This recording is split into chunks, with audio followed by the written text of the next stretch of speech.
좋으신 주님의 은혜와 평화가 시간에도 말씀 앞에 모인 우리들과 함께 하시기를 바랍니다. 오늘 본문은 이스라엘 백성들이 출애굽 중에 일어났던 하나의 사건입니다. 이스라엘은 애굽을 떠나서 그들의 조상 아브라함에게 약속하신 가나안으로 들어가는 여정 중에 있습니다. 그런데 그들이 가는 여정이 쉽지만은 않습니다. 고된 광야길을 지나가야 하기 때문입니다.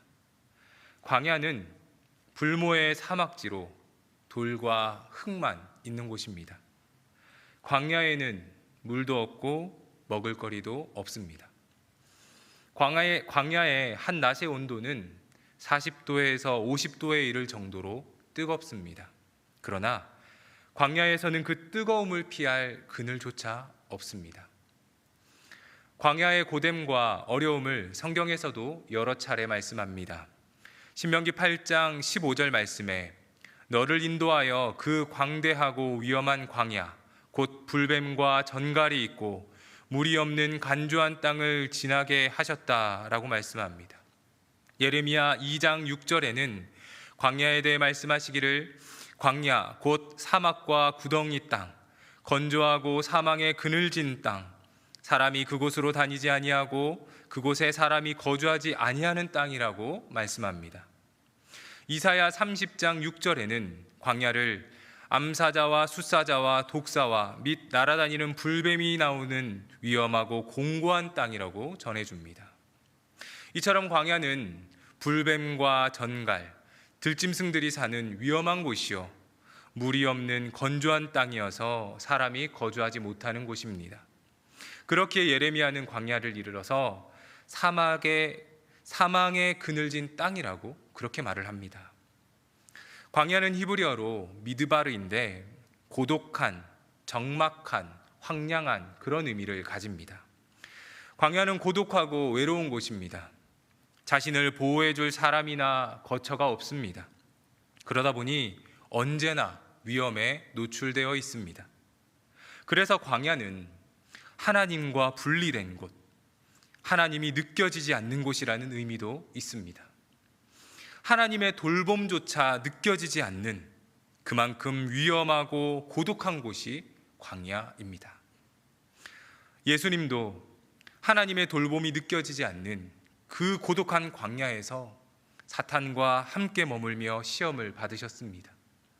하나님의 아들이신 예수님마저도 굶주리며 사탄의 시험을 받던 곳이 광야입니다. 지금 이스라엘은 이런 광야를 지나고 있는 것입니다. 이렇게 고되고 고독한 광야를 지나다 보니 이스라엘은 불평과 원망을 늘어놓습니다. 이들의 불평과 원망은 지도자 모세를 향하기도 했고 심지어 자신들을 자유자로 구원해 주신 하나님을 향하기도 했습니다. 오늘 본문에도 이스라엘의 불평과 원망이 쏟아집니다. 4절을 보시면 백성이 호르산에서 출발하여 홍해길을 따라 에돔 땅을 우회하려 하였다가 길로 말미암아 백성의 마음이 상하니라 말씀합니다. 백성들이 에돔 땅을 우회하려 했다가 길로 인해서 마음이 상했다고 말합니다. 자신들이 생각한 계획이 틀어지자 마음이 상한 것입니다. 사실 처음부터 이스라엘이 가나안에 가는 여정을 광야길로 잡은 것은 아니었습니다. 출애굽기 13장 17절 말씀에 바로가 백성을 보낸 후에 블레셋 사람의 땅의 길은 가까울지라도 하나님이 그들을 그 길로 인도하지 아니하셨으니 이는 하나님이 말씀하시기를 이 백성이 전쟁을 하게 되면 마음을 돌이켜 애굽으로 돌아갈까 말씀합니다. 가나안으로 들어가는 가장 빠른 길은 지중해 해안길을 따라서 올라가는 것입니다. 그러나 그렇게 가기 위해서는 블레셋 땅을 지나야 했습니다. 이스라엘은 애굽에서 나온 지 얼마 되지 않았습니다. 그들은 군사훈련을 받은 것도 아니요 전쟁을 위한 무기를 가지고 있었던 것도 아니었습니다. 지금으로 치면 이들은 난민입니다. 이들은 난민의 상황으로 아이와 가축들을 이끌고 약 남자 어른만 60만 명에 이르는 수많은 인파가 길을 가는 중입니다. 군사적으로 아무런 준비도 되어 있지 못한 이스라엘이 블레셋과 전쟁을 하게 되면은 큰 피해를 입고 마음을 돌이켜서 애굽으로 돌아가고자 할까봐 하나님은 그들을 다른 길로 인도하셨습니다. 하나님의 이러한 조치는 아직 연약한 이스라엘을 위한 배려였습니다. 해안길을 포기한 이스라엘의 다음 선택지는 가데스 바네아를 통해 내륙길로 올라가는 것입니다. 그러나 민수기 13장에서 정탐꾼을 보낸 후 이들은 하나님의 계획을 불신합니다. 가나안을 정탐한 이들이 말하기는 가나안 사람은 아낙 자손 거인과도 같은데 자신들은 메뚜기와 같다고 전합니다. 가나안 정복이 불가능하다고 여긴 백성들은 모세와 아론을 원망했고 다시 애굽으로 돌아갈 새로운 지도부를 구성하려 했습니다. 이들의 원망으로 하나님은 큰 징계를 내리십니다. 하나님은 당신을 불신하는 이스라엘 백성들에게 가나안을 정탐한 40일의 하루를 1년으로 계산하여서 40년 동안 광야에서 방황하게 될 것이라고 말씀합니다. 그리고 그때부터 이스라엘의 고된 광야 생활은 시작됩니다. 이렇게 이스라엘은 가나안에 들어갈 수 있는 두 번째 길에서도 돌아서야 했습니다. 이제 남은 또 다른 길은 왕의 대로라고 하는 내륙길을 따라서 가나안에 들어가는 것입니다. 이 길은 지금의 요르단과 사해 사이를 통과하는 길입니다. 그런데 이 길의 문제는 에돔, 모압, 암몬을 통과해야 한다는 것입니다. 그래서 모세는 민수기 20장에 에돔 왕에게 왕의 대로를 지나가도록 허락해달라고 정중하게 요청합니다. 그러나 에돔 왕은 그들의 진입을 막으면서 너는 우리 가운데로 지나가지 못하리라, 내가 칼을 들고 나아가 너를 대적할까 하노라 하며 무력 대응할 것을 통보합니다. 그래서 어쩔 수 없이 모세는 다시 방향을 돌려야만 했고 본문 4절에서 말하기를 이스라엘 백성들이 이 일로 마음이 상했다고 전합니다. 자신의 계획대로 되지 못한 것에 마음이 상한 백성들은 5절에서 하나님과 모세를 원망했다고 말합니다. 성도 여러분, 이스라엘 백성이 왜 마음이 상했고 왜 모세와 하나님을 원망했습니까? 번번이 자신들의 계획대로 되지 않았기 때문입니다. 여러분, 우리의 인생에서 우리 계획대로 되는 일이 몇 가지나 있을까요? 배 아파 낳은 자식인데도 부모의 마음대로 되지 않는 것이 우리네 삶입니다. 좋은 계획 세우고 최선의 결과를 위해서 여러 가지 전략을 세우지만 막상 삶에서 계획대로 실행되지 못하는 경우가 우리 삶의 부지기수입니다. 자신이 계획한 대로 살면서 인생을 고난 없이 살 수만 있다면 얼마나 좋겠습니까?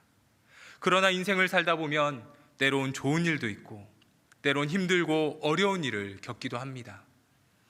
성경의 위대한 인물인 다윗을 생각해 보면 그의 인생은 언제나 힘겨웠고 고난의 연속이었습니다.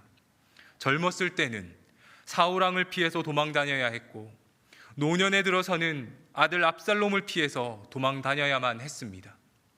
예수님 역시 이 땅에서 평탄한 삶을 살지 못했습니다.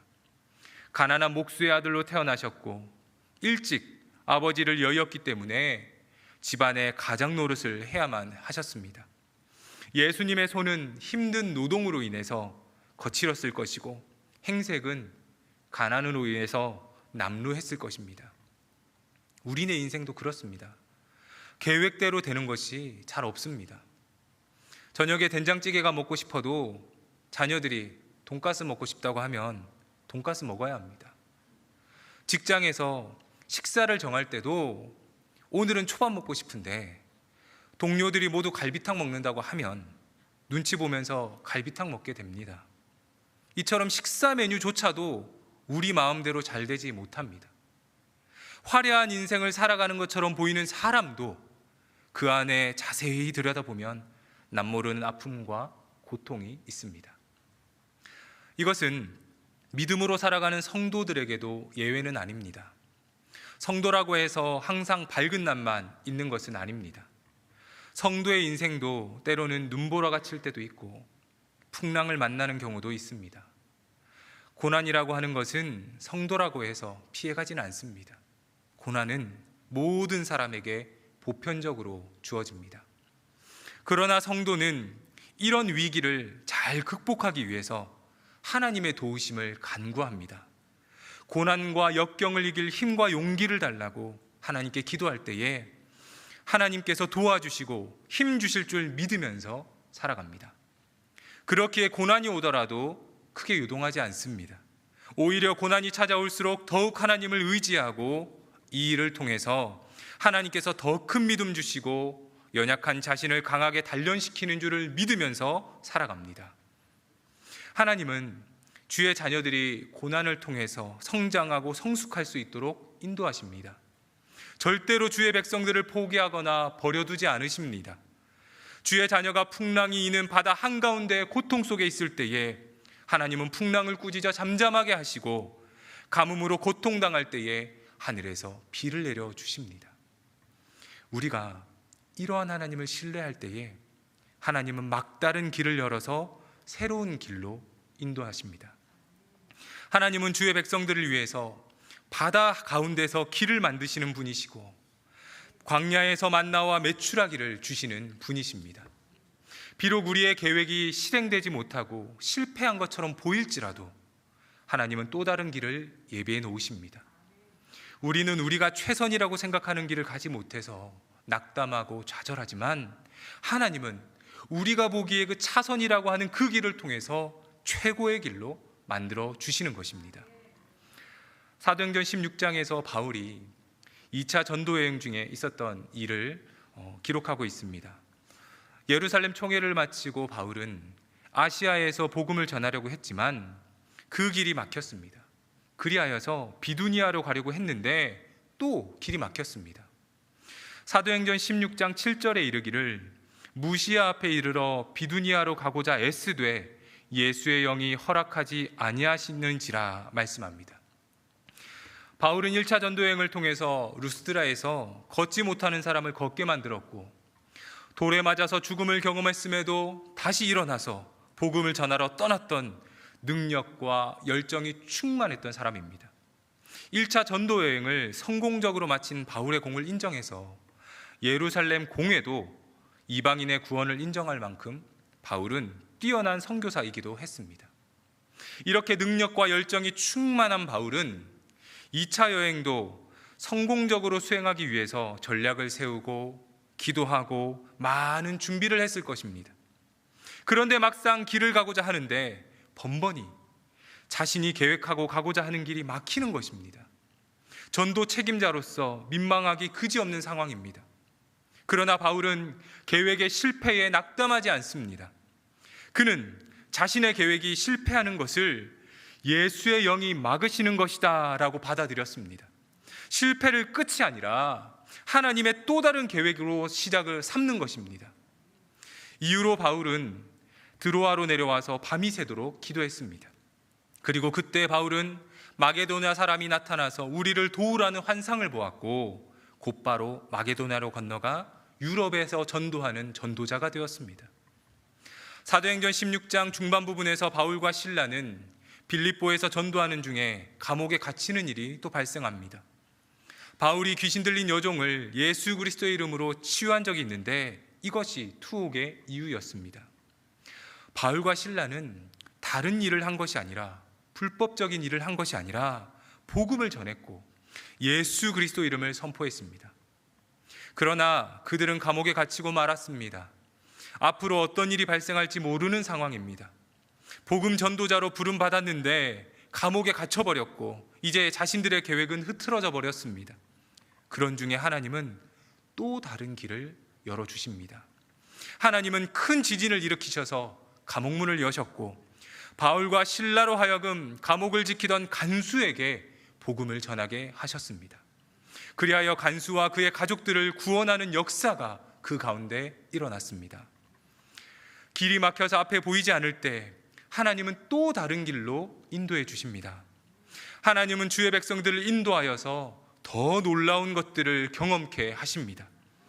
이사야 55장 8절과 9절 말씀에 이는 내 생각이 너희의 생각과 다르며 내 길은 너희의 길과 다름이니라. 여호와의 말씀이니라. 이는 하늘이 땅보다 높음 같이 내 길은 너희의 길보다 높으며 내 생각은 너희의 생각보다 높음이니라고 전합니다. 하나님의 생각은 우리의 생각과 계획보다 높고 완벽하며 실수가 없으십니다. 우리가 앞이 보이지 않는다 하더라도 하나님에게는 길이 있고 하나님에게는 최선의 방법이 있으십니다. 광야의 길을 내시는 하나님을 신뢰하는 믿음이 우리에게 필요한 것입니다. 지금 이스라엘 백성은 길이 막혔습니다. 지중해 해안길도 막히고 가데스 바네아 내륙길도 막혔고 이제 에돔 땅도 지나갈 수 없어서 다시 우회하게 되었습니다. 그래서 그들은 원망하고 불평합니다. 이곳은 먹을 것도 없고 물도 없다며 원망하고 불평했습니다. 그들은 하나님의 계획을 불신했습니다. 또 다른 길을 여시는 하나님의 능력을 의심했습니다.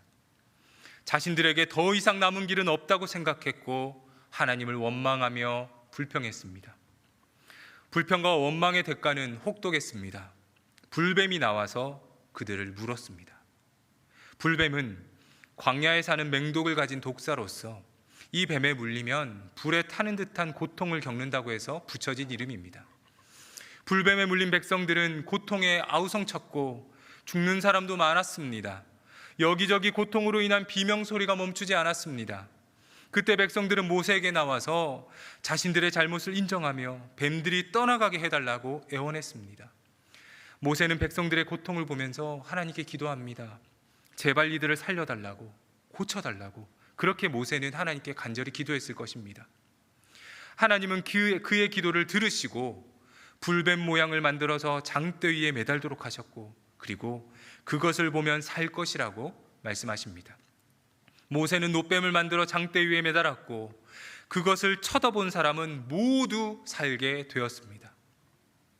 성도 여러분, 이 사건이 우리에게 주는 교훈이 있습니다. 그것은 하나님은 어떠한 상황에서도 구원의 길을 열어주신다는 것입니다. 사실 생각해보면 하나님을 원망하고 불평한 이들이 심판받는 것 마땅합니다. 하나님의 능력 의심하고 하나님께 불수종했기에 벌받는 것 당연한 것이라고 생각됩니다. 그러나 하나님은 어떠한 죄를 짓더라도 심지어 하나님을 원망하고 의심하고 불신했다 하더라도 그들을 위한 구원의 길을 열어주셨습니다. 우리는 심판을 받아야 마땅하다고 생각하지만 하나님은 그들을 향한 끝없는 자비와 사랑을 베풀어 주십니다. 하나님의 이러한 사랑이 우리에게는 희망을 줍니다. 왜냐하면 우리도 불평과 원망하는 이스라엘 백성과 별반 다를 바가 없기 때문입니다. 하나님은 놋뱀을 바라보면 살 것이라고 말씀하셨고 그 말씀대로 따른 이들은 모두 살게 되었습니다. 하나님의 말씀은 변함이 없고 틀림이 없으며 정확하고 분명합니다. 비록 범죄한 사람이라 하더라도 하나님은 그들이 돌아올 수 있는 길을 열어주십니다. 이것이 하나님의 은혜요 우리에게는 복음이 됩니다. 요한복음 3장 14절 15절에서 예수님이 말씀하시기를 모세가 광야에서 뱀을 든 것 같이 인자도 들려야 하리니 이는 그를 믿는 자마다 영생을 얻게 하려 하심이니라 말씀합니다. 불뱀에 물려서 고통 속에 있을 때 하나님의 말씀을 믿고 놋뱀을 본 사람들이 살았던 것처럼 십자가에 달린 예수님을 믿고 바라보는 자는 구원을 주신다는 말씀입니다. 광야 같은 인생을 살면서 왜 나에게 이런 시련을 주시냐고 때론 하나님을 원망하기도 하고 내 능력으로 살아갈 수 있다고 하나님 앞에서 교만을 부리기도 한 우리입니다. 날마다 만나와 메추라기를 먹었음에도 하나님의 은혜를 불신했던 이스라엘 백성들처럼 우리도 매 순간 하나님이 주신 은혜를 믿지 못하고 깨닫지 못하고 내 계획대로 되지 못한 것을 좌절하면서 살아갈 때가 참 많은 우리들입니다. 그런데 이렇게 부족한 우리들인데도 하나님은 그런 우리를 향해 구원의 길을 열어주신 것입니다. 세상에서 당하는 불뱀의 고통에서 벗어날 길을 우리에게 주신 것입니다. 바로 예수 그리스도이십니다. 하나님은 예수 그리스도를 믿는 자는 멸망하지 않고 영생을 주신다고 말씀합니다. 하나님은 영생하는 자 곧 그 이름을 믿는 자들에게, 영접하는 자 곧 그 이름을 믿는 자들에게는 하나님의 자녀가 되는 권세를 주신다고 말씀합니다. 우리의 인생이 고되고 힘들 때에 이 말씀 의지하여서 우리의 눈을 들어서 예수 그리스도를 바라보시기를 바랍니다. 불뱀에 물린 것 같은 그 고통 가운데 있더라도 십자가에 달린 예수 그리스도를 바라볼 때에 하나님께서 살게 해주십니다. 우리를 구원해 주십니다. 우리 사는 인생이 내 맘대로 되지 않고 평탄하지 않는다 하더라도 그것에 좌절하거나 실망하지 말고 우리에게 새 길을 열어주시는 하나님을 의지하시기 바랍니다.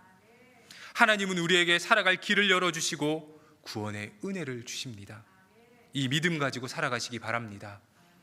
비록 범죄하고 의심하는 백성이라 하더라도 은혜 베푸시는 하나님이신 줄 믿고 오늘 우리의 삶도 하나님께서 은혜로 채워주실 것을 믿으시기를 바랍니다. 주의 백성들에게 가장 좋은 것을 주시는 하나님께서 우리를 구원하시고 불뱀으로부터 건져주실 줄 믿음으로 받아들이시기를 주님의 이름으로 축복합니다. 기도하겠습니다.